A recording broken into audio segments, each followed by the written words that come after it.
Winter of 1887. The blizzard howled through Wyoming Territory like a banshee's cry, claiming lives and breaking hearts. At the lonesome train station in Cheyenne, a woman sat frozen on a wooden bench, her breath forming white clouds in the bitter air. She clutched a small leather bag containing everything she owned: $3, a faded photograph, and a heart full of dreams that seemed as cold as the night itself. What happened next would become the most talked-about love story, from the Colorado River to the Canadian border, changing two lives forever and making history in the untamed American West. The wind cut through Cheyenne like a knife through butter that December night. Elizabeth "Libby" Montgomery pulled her thin shawl tighter around her shoulders, but it did little to keep out the cold. Her fingers had gone numb hours ago, and her lips were turning blue. The last train east had left 3 hours past, and the next wouldn't come until morning, if the storm didn't block the tracks. Libby had been a nurse back in Philadelphia, working in the charity hospital where she'd learned to tend wounds, deliver babies, and comfort the dying. But when the scandal broke, when Dr. Harrison tried to force himself on her and she'd fought back, breaking his nose with a bedpan, nobody would believe her word against his. The hospital dismissed her, and word spread through the medical community like wildfire. No respectable hospital would hire her, so she'd taken what little money she had and bought a train ticket west, hoping to find work in one of the mining towns where they were desperate for anyone with medical knowledge. But her money had run out in Cheyenne, and the boarding house had turned her away when she couldn't pay for another night. Now she sat on this hard bench, watching her breath fog in the air, wondering if she'd freeze to death before dawn. Her small leather medical bag sat beside her, the only thing of value she owned, containing her surgical tools, medicines, and the few certificates that proved her training. The sound of horse hooves on frozen ground made her look up. Through the swirling snow, she saw a figure approaching on horseback.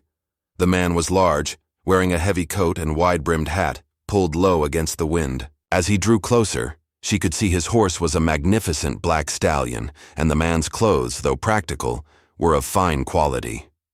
He dismounted and tied his horse to the hitching post, then walked toward the station. His boots were expensive. Leather, she noticed, and he moved with the confident stride of a man accustomed to having his way. When he pushed through the station door, a gust of wind and snow followed him inside.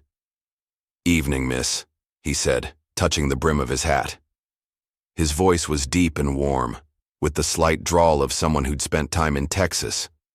"Mighty cold night to be sitting out here alone." Libby tried to speak, but her teeth were chattering too hard. She managed a small nod. The man studied her with concerned eyes.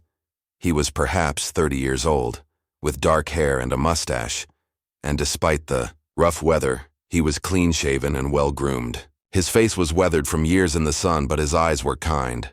"Name's Jack Thornton," he said, pulling off his gloves. "I own the Double T Ranch about 20 miles north of here. Been in town on business and was heading home. When I saw you through the window." He noticed her medical bag and the way she was dressed. Her clothes were quality but worn, and she had the bearing of an educated woman despite her obvious poverty. "Are you a doctor, miss?" he asked gently. "Nee, nurse," Libby managed to say through chattering teeth. "Elizabeth Montgomery, from Philadelphia." Jack's eyes widened. A trained nurse was rarer than gold in Wyoming Territory. Most towns were lucky to have a barber who could pull teeth and set bones. "Miss Montgomery, you're going to freeze to death if you stay here much longer," he said, his voice filled with concern. "The storm's getting worse, and this station isn't heated. Please, let me take you somewhere warm." Libby looked at him with a mixture of hope and wariness.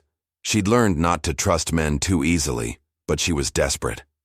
And something about this Jack Thornton seemed different from the men she'd known back east. There was a gentleness in his manner despite his obvious strength.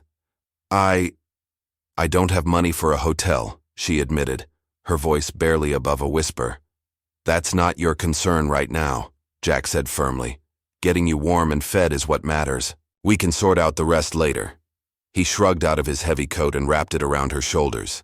The warmth of it, still carrying his body heat, made her gasp with relief. The coat smelled of leather, horses, and something else, perhaps pine soap. "Can you walk?" he asked. Libby tried to stand, but her legs were too stiff from the cold. Without hesitation, Jack scooped her up in his arms, her medical bag included. She was light as a feather, he thought, and trembling like a leaf in a windstorm. "The hotel's just across the street," he said, carrying her toward the door. "We'll get you warmed up and fed, and then you can tell me what brings a trained nurse to Wyoming Territory in the middle of winter." As they stepped out into the storm, Libby found herself pressed against Jack's chest, his strong arms holding her securely. For the first time in months, she felt safe. She didn't know this man, didn't know his intentions, but somehow she trusted him. Maybe it was the desperate situation, or maybe it was something in his eyes, a kindness she hadn't seen in far too long. Before we roll back time, tell us where you're tuning in from, and hit subscribe for more Wild West tales. The Cattleman's Hotel was the finest establishment in Cheyenne, and when Jack Thornton walked through the front door carrying a half-frozen woman, every head in the lobby turned. The desk clerk, a thin man named Perkins, hurried over with obvious concern. "Mr. Thornton, sir, what happened?" "Found this lady at the train station near frozen to death," Jack said, still holding Libby in his arms. "I need your best room, and send up hot food, coffee, and plenty of blankets. Also get Doc Williams if he's still in town." "Right away, sir," Perkins said, grabbing a key from the board. "Room 12, second floor. Shall I help carry her?" "I've got her," Jack replied, heading for the stairs. Libby was aware of the stairs, and whispers as Jack carried her through the hotel, but she was too cold and exhausted to care about her reputation. The warmth of the building was making her fingers and toes tingle painfully as feeling returned to them. Jack carried her into a spacious room with a large bed, a fireplace, and fine furniture. He set her gently on a chair by the fire and immediately began building up the flames. "The hotel will send up some ladies' clothes," he said, not looking at her as he worked with the fire. "Yours are damp from the snow. We need to get you warm and dry." A knock at the door announced the arrival of hot coffee, soup, and blankets. Jack tipped the boy generously and sent him away, then poured Libby a cup of coffee with hands that were surprisingly gentle for their size. "Drink this slowly," he said, wrapping a blanket around her shoulders. "Too much heat too fast can be dangerous." Libby sipped the coffee gratefully, feeling warmth spread through her chest. "You seem to know something about medicine yourself," she observed, her voice growing stronger. Jack smiled. "You learn a few things running a ranch. Men get hurt, animals get sick, and the nearest doctor might be 100 miles away." He pulled up another chair and sat across from her. "But I'm no trained nurse. What brought you west, Miss Montgomery? If you don't mind my asking." Libby studied his face in the firelight. He had honest eyes, she decided, and after what he'd done for her tonight, he deserved some explanation. "I worked in a hospital in Philadelphia," she said carefully. "There was trouble. A doctor who wouldn't take no for an answer. When I defended myself, I was dismissed. No hospital back east would hire me after that." Jack's jaw tightened, and she saw anger flash in his eyes. "A man forced himself on you?" "He tried to," Libby said. "I broke his nose with a bedpan." Despite the serious nature of the conversation, Jack's mouth twitched with the hint of a smile. "Good for you. I hope it hurt." "It did," Libby said, and, for the first time in months, she almost smiled too. "But it cost me my career. I thought maybe in the West, where doctors are scarce, my past wouldn't matter so much." "It doesn't," Jack said firmly. "Out here, we judge people by what they do, not by the lies told about them back east. A trained nurse is worth her weight in gold in this territory." Another knock interrupted them, and a hotel maid entered with an armload of women's clothing. "Begging your pardon, sir, but these are the finest we have. Mrs. Patterson in room 8 donated them. She said any woman caught in this storm deserves all the help we can give." "Thank Mrs. Patterson for her kindness," Jack said, standing. "I'll wait downstairs while Miss Montgomery changes." "Mr. Thornton," Libby called as he reached the door. "Why are you helping me? You don't know me." Jack paused, his hand on the doorknob. "Maybe because I know what it's like to be alone in the world," he said quietly. "And maybe because I've been praying for someone like you to come along." "Someone like me?" "A healer," he said. My ranch hands get hurt regular, and I've lost good men because there was no one to tend them properly. But more than that, he turned to face her fully. I've been looking for someone special, someone with strength and courage, someone who'd break a man's nose rather than let him take. With that, he left the room, closing the door gently behind him. Libby sat by the fire staring at the closed door. She'd expected many things when she came west, but she'd never expected to meet a man like Jack Thornton, rich enough to own his own ranch, kind enough to help a stranger, and respectful enough to leave her alone to change clothes without being asked. She looked at the clothes the maid had brought, a simple but well-made dress of blue wool, undergarments, stockings, and even a pair of boots that looked like they might fit. As she changed out of her damp, travel-stained clothes, she couldn't help but wonder what tomorrow would bring. For the first time since leaving Philadelphia, she felt a spark of hope. Libby woke to sunlight streaming through the hotel window and the distant sound of voices from the street below. The storm had passed, leaving the world covered in pristine white snow. She'd slept better than she had in weeks, warm and safe for the first time since leaving Philadelphia. A soft knock at the door made her sit up. "Miss Montgomery? It's Jack Thornton." "Just a moment," she called, quickly braiding her long brown hair and smoothing the borrowed dress. When she opened the door, she found Jack standing in the hallway with a breakfast tray. "Morning," he said with a smile that made her heart skip. "Thought you might be hungry. How are you feeling?" "Much better, thank you," she said, stepping aside to let him enter. "Mr. Thornton, I don't know how to repay your kindness." "Jack," he corrected, setting the tray on the small table by the window. "And you don't owe me anything, though I was hoping we might talk about your plans." They sat across from each other, as Libby ate the hearty breakfast of eggs, bacon, biscuits, and jam. The food was delicious, and she realized how long it had been since she'd had a proper meal. "I don't have many plans," she admitted. "I was hoping to find work in one of the mining camps, but I'm not sure how to get there, or even which camps might need a nurse." Jack leaned back in his chair, studying her. "Mining camps are rough places for a woman alone. Dangerous, too. Most of those men haven't seen a decent woman in months, and they don't always remember their manners." "I can take care of myself," Libby said with quiet determination. "I'm sure you can," Jack agreed. "But there might be another option. My ranch covers 50,000 acres, and I employ about 60 men year-round. During roundup and branding season, that number goes up to nearly 100.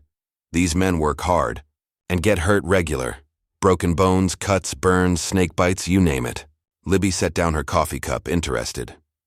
"You're offering me work?" "I'm offering you a position as the ranch's nurse," Jack said. "Good pay, comfortable quarters, and all the medical supplies you need.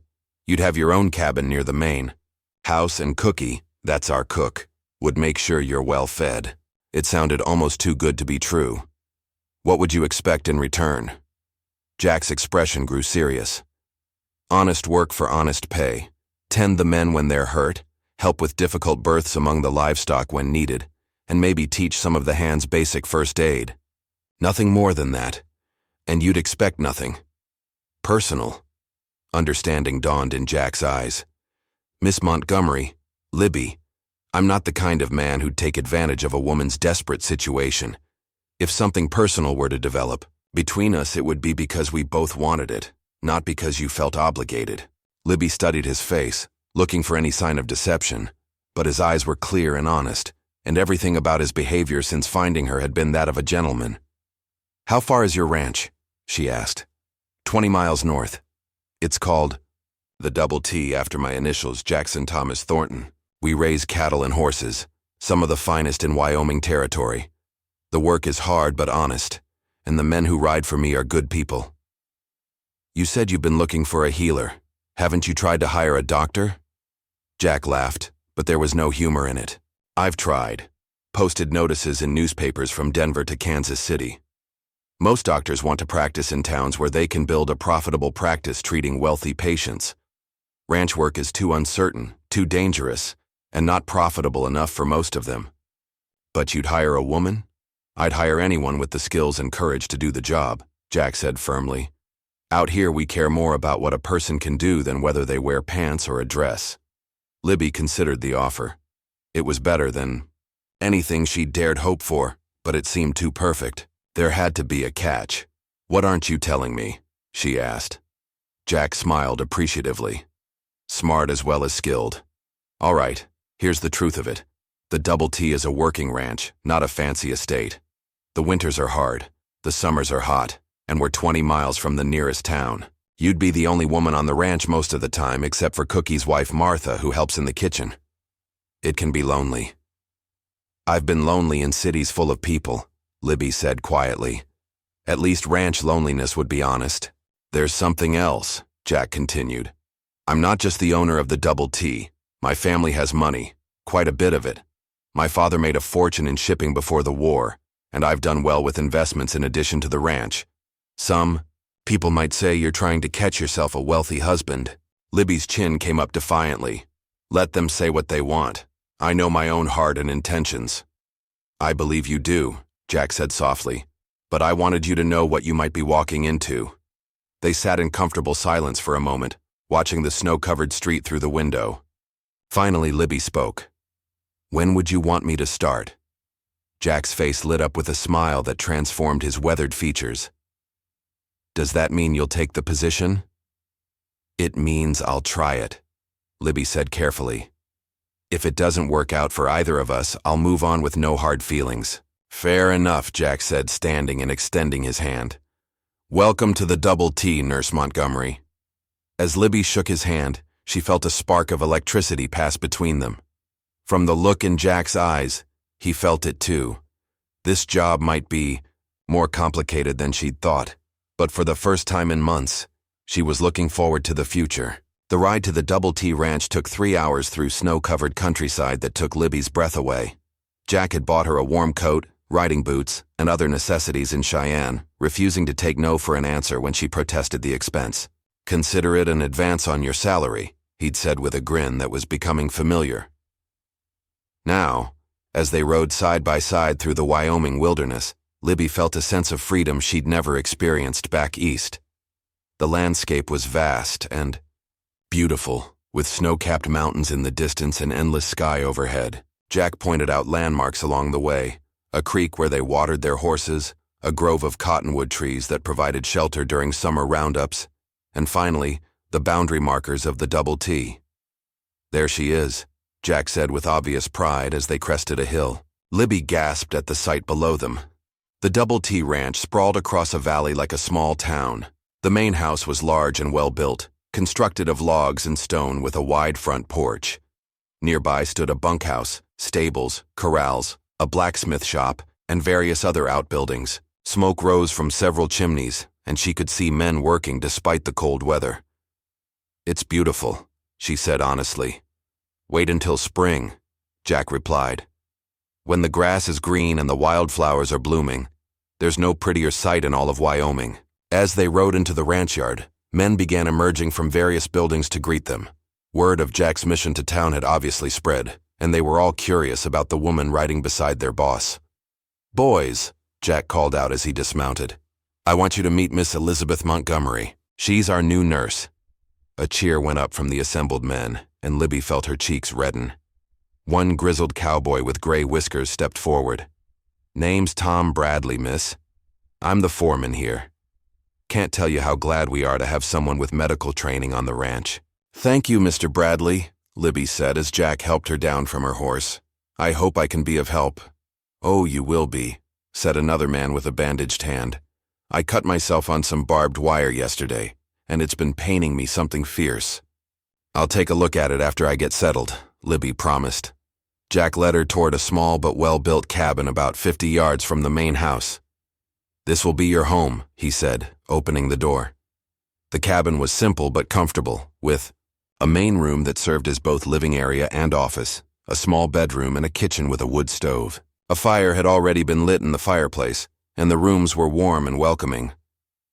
"Cookie's wife Martha stocked the kitchen with supplies," Jack explained, "and I had some of the boys bring over furniture and linens. If you need anything else, just let me know." Libby walked around the cabin, touching the simple wooden furniture and admiring the view from the windows. One looked toward the mountains, another toward the main house and ranch buildings. It was perfect. "There's one more thing," Jack said, leading her to a room she hadn't noticed. "I thought you might need this."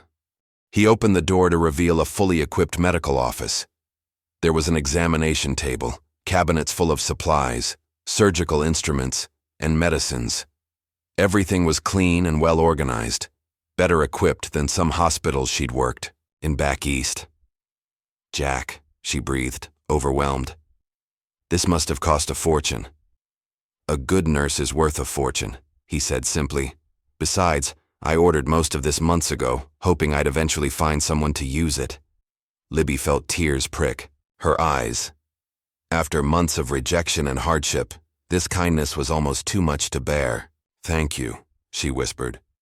"Don't thank me yet," Jack said with a smile. "Wait until you've seen what some of these cowboys can do to themselves. You'll earn every penny of your salary." As if to prove his point, there was a knock at the door. Tom Bradley entered, supporting a young cowboy who was hopping on one foot. "Sorry to bother you, miss, but Billy here just got stepped on by his horse," Tom said. "Bring him into the medical room," Libby said, immediately shifting into professional mode. "Let's get that boot off and see what we're dealing with." As she examined Billy's injured foot, bruised but not broken, thankfully, Libby was aware of Jack watching from the doorway. When she looked up after bandaging the foot and giving Billy instructions for care, she found him smiling. "What?" she asked. "Nothing," he said. "Just thinking that this might work out even better than I hoped." That evening, after treating 3 more minor injuries and meeting most of the ranch hands, Libby sat in her new cabin trying to process everything that had happened. 2 days ago, she'd been freezing and penniless at a train station. Now she had a job, a home, and the respect of the men she'd be working with. And then there was Jack Thornton himself. He was nothing like the men she'd known back east. Neither the refined but weak gentlemen of society, nor the crude men who'd tried to take advantage of her vulnerability. Jack was strong but gentle, wealthy but unpretentious, and he treated her as an equal while still being protective. A soft knock at her door interrupted her thoughts. When she opened it, she found Jack standing on her porch with a steaming cup in his hands. "Thought you might like some hot chocolate before bed," he said. "Martha makes the best in Wyoming Territory." "That's very thoughtful," Libby said, accepting the cup gratefully. "Would you like to come in for a few minutes?" Jack hesitated. "I don't want to compromise your reputation." "I think my reputation can survive a brief conversation with my employer," Libby said with a smile. "Besides, who's going to see us way out here?" Jack entered and took a seat by the fireplace while Libby settled into the chair across from him. The hot chocolate was indeed delicious, rich and warming. "How are you settling in?" he asked. "Better than I dared hope," she admitted. "The men have been very respectful, the cabin is perfect, and that medical room is better equipped than some city hospitals." "Good," Jack said, then fell silent, staring into the fire. "What is it?" Libby asked, sensing something troubling him. "I want to be honest with you about something," he said finally. "When I found you at that train station, it wasn't entirely by chance." Libby set down her cup, suddenly wary. "What do you mean?" "I'd been in town on business, yes, but I was also making inquiries about finding a nurse or doctor for the ranch. The hotel clerk mentioned that a woman with medical training had been asking about work earlier that day. I went to the station, hoping to find you." "So you knew who I was?" "I knew a trained nurse was supposed to be on the evening train from the east," Jack said. "I didn't know your name or your circumstances until I found you there." Libby considered this. "Why didn't you tell me earlier?" "Because I wanted you to take the job based on its merits, not because you felt obligated to the man who rescued you." It made sense, and Libby found herself respecting him even more for his honesty. "Is there anything else I should know?" Jack met her eyes directly. "Just this. I'm attracted to you, Libby. Have been since the moment I saw you sitting in that station. But I want you to know that your job here is secure regardless of your personal feelings toward me. I won't pressure you or make your position here dependent on anything other than your professional skills. Libby felt her heart skip a beat. The attraction was mutual, but she appreciated his straightforwardness. "Thank you for being honest," she said softly.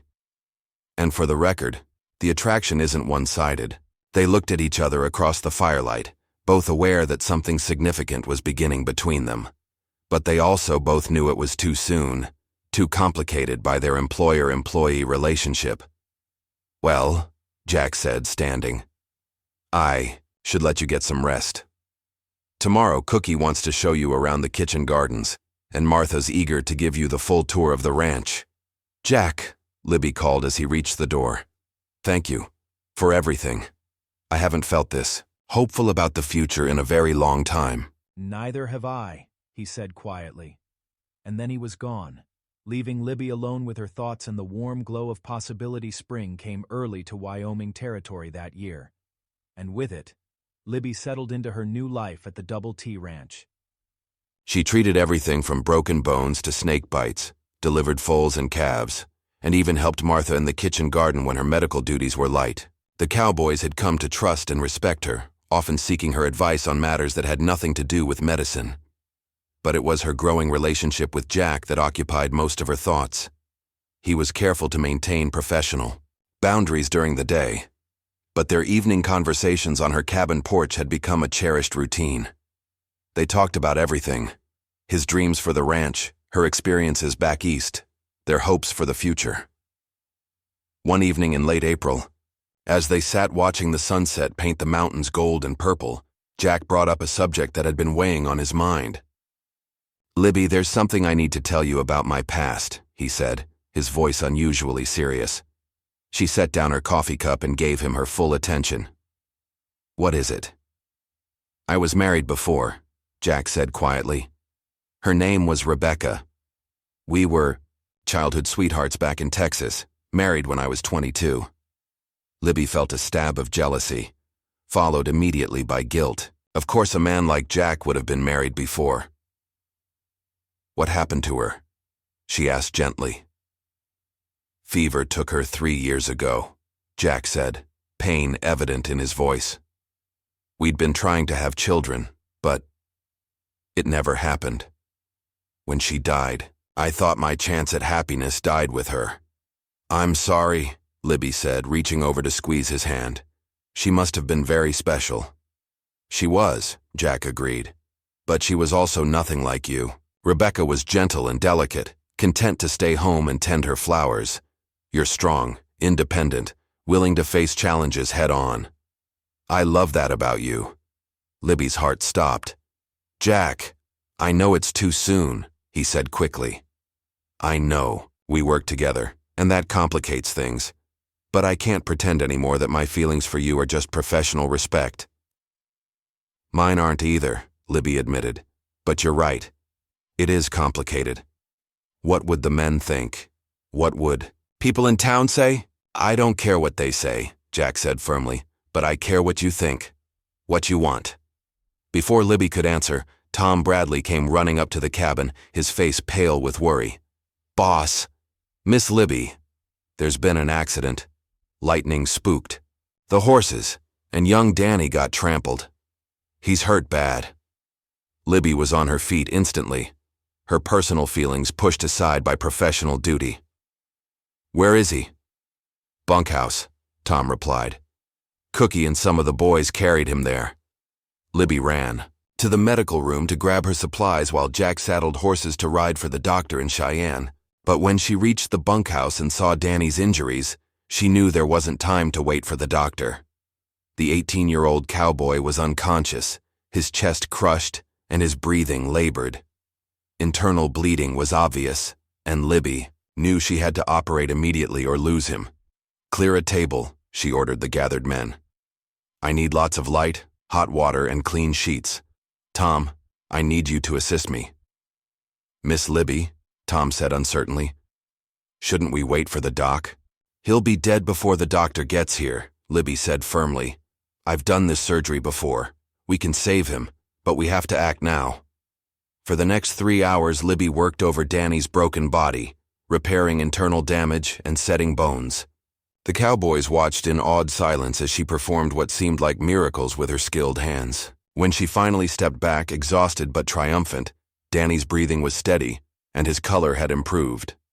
"He'll live," she announced, and the bunkhouse erupted in cheers.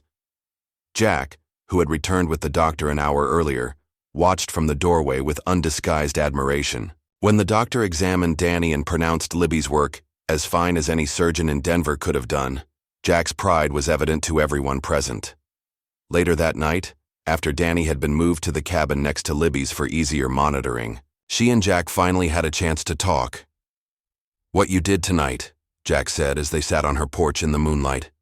"It was incredible. You saved that boy's life." "It's what any trained nurse would have done," Libby said modestly. "No," Jack said firmly. "It's what you did, and it's why I love you." There it was, out in the open. Libby looked at this man who had rescued her from freezing, given her a home and meaningful work, and now looked at her as if she were the most precious thing in the world. "I love you too," she said simply. Jack leaned over and kissed her then, gentle and sweet under the star-filled Wyoming sky. When they broke apart, both were breathing hard. "Marry me, Libby," Jack said. "I know it's fast. I know it's complicated. But I can't imagine my life without you now." "Jack," Libby began, but he held up a hand. "You don't have to answer tonight," he said. "Just promise me you'll think about it."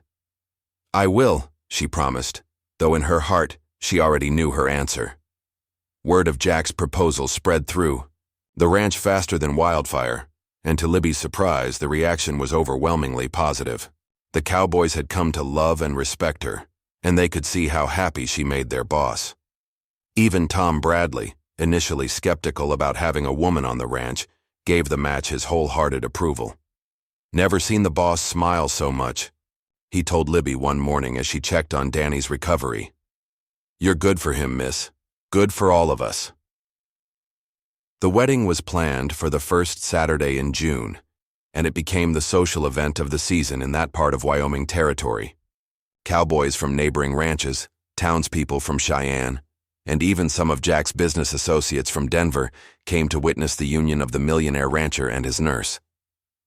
Libby wore a dress of ivory silk that Jack had ordered specially from San Francisco, and Martha had woven wildflowers from the prairie into her hair. She looked radiant as she walked down the makeshift aisle between the ranch buildings, with Tom Bradley proudly escorting her in place of the father she'd lost years earlier.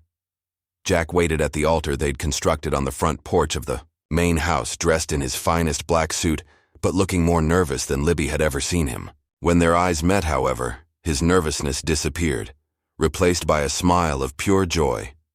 The ceremony was performed by the circuit preacher who traveled through the territory, and his words about love, commitment, and partnership seemed especially meaningful, given how Jack and Libby had found each other. "Do you, Jackson Thomas Thornton, take Elizabeth Rose Montgomery to be your lawfully wedded wife, to have and to hold, in sickness and in health, for richer or poorer, for better or worse, as long as you both shall live?" "I do," Jack said firmly, his voice carrying clearly across the assembled crowd. "And do you, Elizabeth Rose Montgomery, take Jackson Thomas Thornton to be your lawfully wedded husband, to have and to hold, in sickness and in health, for richer or poorer, for better or worse, as long as you both shall live?" "I do," Libby replied, her voice strong and sure. When the preacher pronounced them husband and wife, Jack's kiss was passionate enough to draw cheers and whistles from the cowboys. Libby blushed, but didn't pull away, secure in the love they shared. The celebration that followed was legendary. Cookie had outdone himself with a feast that included roasted beef, fresh trout, vegetables from Martha's garden, and a 3-tiered wedding cake that had been transported carefully from Denver. There was music, dancing, and storytelling that went on well into the night. But perhaps the most meaningful moment came when Danny, still recovering from his injuries but determined to attend the wedding, stood to make a toast. "To Mrs. Thornton," he said, raising his glass of lemonade. He was still too weak for alcohol. "The woman who saved my life and made our boss the happiest man in Wyoming Territory." May your love story inspire generations to come." The crowd erupted, in agreement, and Libby found herself crying happy tears as Jack squeezed her hand. As the evening wound down and the guests began to depart, Jack and Libby found themselves alone on the porch of the main house, which would now be their home together. "Well, Mrs. Thornton," Jack said, taking her hands in his, "how does it feel to be a married woman?" "It feels like coming home," Libby replied honestly. "Like everything that happened before was just preparing me for this moment." Jack pulled her close, and they danced slowly to the music drifting from the bunkhouse where some of the cowboys were still celebrating. "I have something for you," Jack said, reaching into his jacket pocket.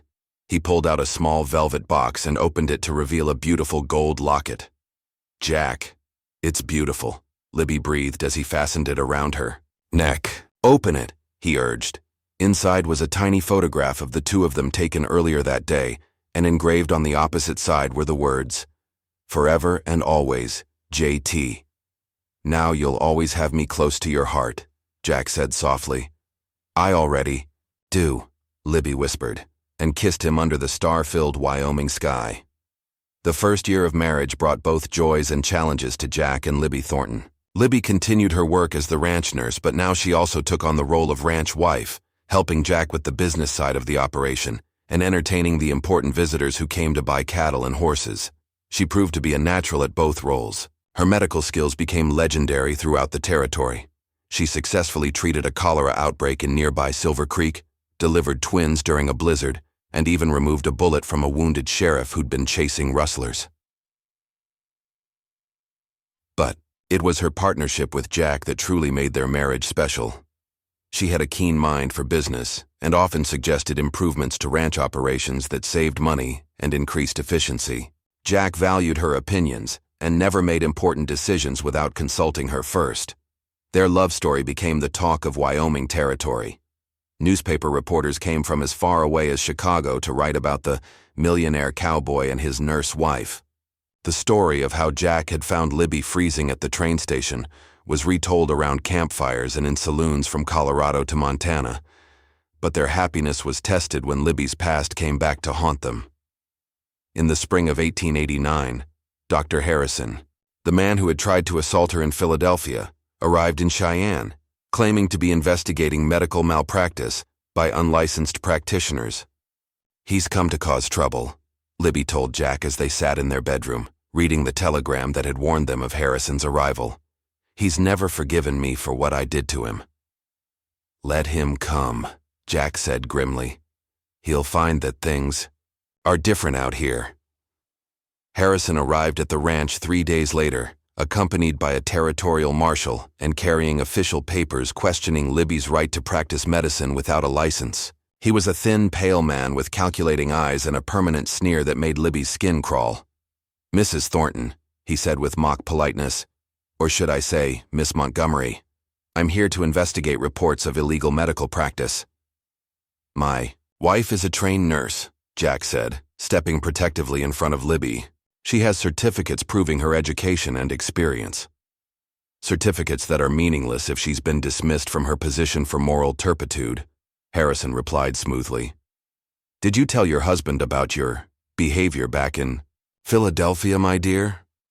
"I told him about a coward who tried to force himself on me and got his nose broken for his trouble," Libby said, her voice steady despite her racing heart.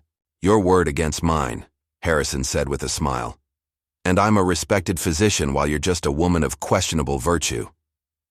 That was as far as he got before Jack's fist connected with his jaw, sending him sprawling in the dirt.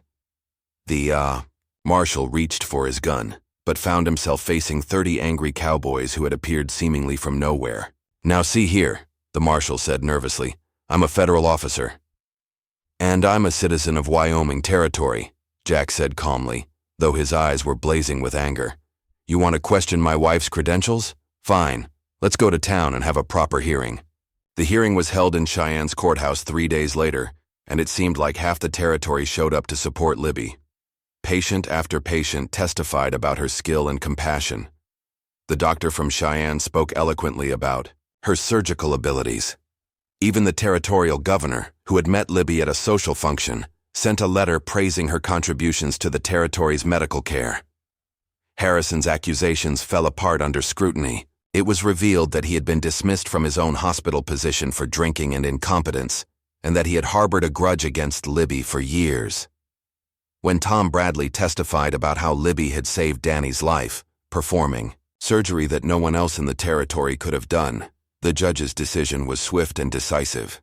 "Mrs. Thornton," the judge said, "your service to this territory has been exemplary. Your nursing certificate is hereby officially recognized by the territorial government, and you are authorized to practice medicine throughout Wyoming Territory. As for you, Dr. Harrison, I suggest you leave our territory immediately, before these good people decide to show you the same hospitality you've shown their beloved nurse." The courtroom erupted in cheers, and Libby found herself swept up in Jack's arms as he spun her around in celebration. "It's over," he whispered in her ear. "He can't hurt you anymore." "We did it together," Libby replied, looking into his eyes. "We can face anything together." That night, as they celebrated with their friends and neighbors, Libby realized that her love story with Jack had become something bigger than just their personal happiness. They had become symbols of the American dream, the idea that in the West, people could reinvent themselves, that hard work and love could overcome any obstacle. By 1892, 5 years after their marriage, Jack and Libby Thornton had become one of the most influential couples in Wyoming Territory. The Double T Ranch had expanded to over 100,000 acres, and their cattle and horses were renowned throughout the West. But it was their contributions to the community that truly set them apart. Libby had established the first real hospital in the territory, a modern facility in Cheyenne that served patients from hundreds of miles around. She had also started a nursing school, training young women to provide medical care in remote areas. Her innovations in frontier medicine had been written about in medical journals back east, and she had been invited to speak at medical conferences in Boston and New York. Jack had become a political force as well, serving in the territorial legislature and advocating for statehood. He had also invested in railroads, mining, and other businesses that brought prosperity to the region. But perhaps his greatest achievement was the town he had built on the southern border of the ranch, Thornton, Wyoming, complete with schools, churches, shops, and homes for the families of his employees. Their love story had indeed made history, inspiring countless others to take chances on love and new beginnings. But their greatest joy came from the 3 children they had been blessed with, twin boys born in 1890, followed by a daughter in 1892. Little Thomas and Jackson Jr. were already showing signs of their father's love for the land and their mother's compassionate nature. Baby Rebecca, named for Jack's first wife with Libby's blessing, was the light of their lives. "She's going to be a healer like her mother," Jack said one evening as they watched their daughter sleep in her crib. "Look at those gentle hands." "Or a rancher like her father," Libby replied with a smile. "Those hands look strong enough to handle horses." "Maybe both," Jack said, pulling his wife into his arms. "In this family we believe in unlimited possibilities." As they stood together watching their children sleep, Libby reflected on the journey that had brought them to this moment. From that freezing night at the train station to this warm, love-filled home, it had been an adventure beyond her wildest dreams. "Do you ever regret it?" Jack asked, as if reading her thoughts. "Leaving Philadelphia, coming west, taking a chance on a rough cowboy." "Never," Libby said firmly. "That night you found me at the station was the luckiest night of my life. Everything that happened before was just preparing me to be your wife and the mother of your children." "I love you, Libby Thornton," Jack said, kissing her forehead. "More than I ever thought possible." "And I love you, Jackson Thornton," she replied. "Forever and always." Outside their window, the Wyoming wind whispered through the cottonwood trees, carrying with it the sounds of the ranch settling down for the night. In the distance, a cowboy played a soft tune on his harmonica, and the cattle lowed peacefully in the fields. Years later, when historians wrote about the early days of Wyoming, they always included the story of Jack and Libby Thornton.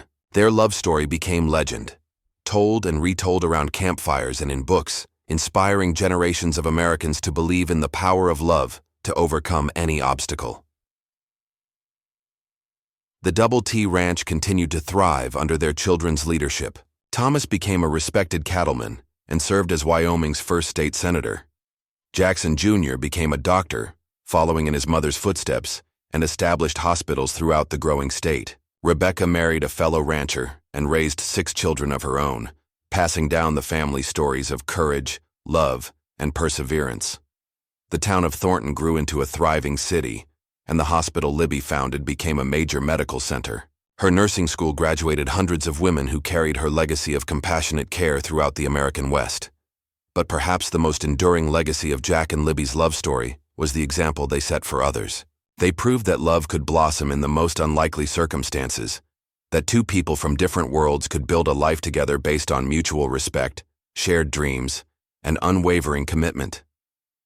In the museum in Cheyenne, visitors can still see Libby's medical bag, the one she carried that cold night in 1887 when she sat freezing at the train station. Next to it is Jack's wedding ring and a copy of their marriage certificate. But the real monument to their love isn't in any museum. It's in the hundreds of couples who found inspiration in their story, who took chances on love, who built lives together in the American West. The plaque in the museum reads, Jackson and Elizabeth Thornton, proof that love can conquer all and that the greatest adventures begin with a single act of kindness. And in the graveyard on the hill overlooking the Double T Ranch, 2 headstones stand side by side under the big Wyoming sky. Jack died in 1923 at age 86, and Libby followed him just 3 months later, unable to bear life without her beloved husband. They are buried together as they lived, hand in hand, heart to heart, their love story complete but their legend eternal. The inscription on their shared headstone, chosen by their children, reads simply, Forever and always. A love that made history. Even today, more than a century later, visitors come to Wyoming to see where the famous love story began. They visit the site of the old train station in Cheyenne, tour the Double T Ranch, now a museum, and walk through the town of Thornton. And they leave inspired by the story of a millionaire cowboy who found a freezing nurse at a train station and discovered that sometimes the greatest treasures are found in the most unexpected places. The legend of Jack and Libby Thornton lives on, a testament to the power of love, the promise of the American West, and the truth that every great love story begins with someone caring enough to reach out to a stranger in need. Their love story truly did make history, proving that in the land of endless possibilities, love is the greatest adventure of all.